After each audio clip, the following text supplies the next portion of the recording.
শাস্ত্রে কেন যাব, বাস্তবে জলজান্ত উদাহরণ আছে।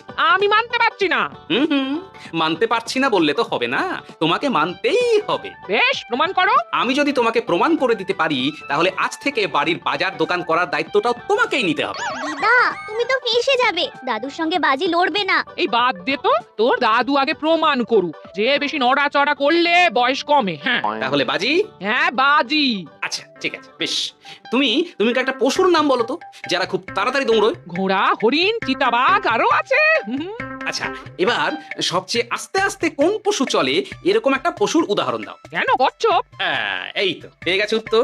এবার তুমি বলো তো, কচ্ছপ কত বছর বাঁচে, আর ঘোড়া, হরিণ, চিতাবাঘ এরা কত বছর বাঁচে? চিতাবাঘ, ঘোড়া কেউই 30 বছরের বেশি বাঁচে না, কিন্তু কচ্ছপ 300 বছরও বেঁচে থাকে।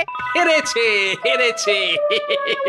আমার বউ হেরেছে। উফ, জীবনের কত বড় চাপ নেমে গেল। হ্যাঁ, এই তুমি আমাকে এভাবে হারালে? হ্যাঁ? তখনই বললাম দাদুর সঙ্গে বাজি লড়তে যেও না। নাও।